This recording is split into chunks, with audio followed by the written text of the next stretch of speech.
Messy మీద ఉన్నటువంటి ప్రేమ తపన బీసీల గురించి చనిపోయినటువంటి మా సాయి ఈశ్వరాచార్య మీద మాత్రం దయలేదు. ఫుట్బాల్ మీద ఉన్నటువంటి తపన బీసీ బిల్లు పైన లేదు. ఫుట్బాల్ మ్యాచ్కి రమ్మని, మెస్సీ ఫోటోలు దిగడానికి రమ్మని, చూడ్డానికి రమ్మని ఖర్గేని కలుస్తారు, సోనియా గాంధీని కలుస్తారు, రాహుల్ గాంధీని పిలిపిస్తారు, ప్రధానమంత్రిని కలుస్తారు. కానీ ఈనాటి వరకు ఒక్కనాడైనా ప్రధానమంత్రి దగ్గరకు పోయి రాష్ట్రపతి దగ్గర బిల్లు ఉంది, ఆ బిల్లు పాస్ చేయండి అని ఒక్కనాడని అడిగినరా? ఒక్కనాడన అంటే మీకు ఈ బీసీల పట్ల ఎంత చిత్తశుద్ధి ఉంది ప్రభుత్వానికి అనేది తెలిసిపోతుంది. కేవలం లిప్ సింపతి తప్ప ఏం లేదు. నల్గొండ జిల్లాలో మూత్రం దాయించి అఘాయిత్యం చేసినా కేసు పెట్టరు.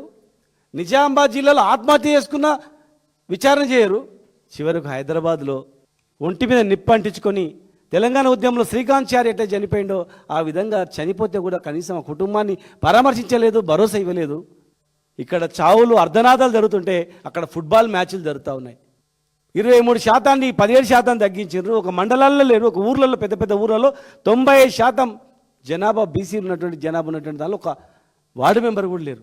అంటే ఇష్టానుసారంగా ఇష్టం వచ్చిన రీతిలో రిజర్వేషన్లు పెడుతూ, ఉన్న రిజర్వేషన్లు తగ్గిస్తూ, జనగణనలో బీసీల సంఖ్య తక్కువ చూపిస్తూ, అవమానాలు పరుస్తూ ఇక్కడ చావులు అవుతుంటే, కొట్లాటలు అవుతుంటే అక్కడ మ్యాచ్లు అవుతూ ఉన్నాయి, ఫుట్బాల్ మ్యాచ్లు అవుతూ ఉన్నాయి, వినోదాలు అవుతూ ఉన్నాయి, విందులు వినోదాలు అవుతూ ఉన్నాయి.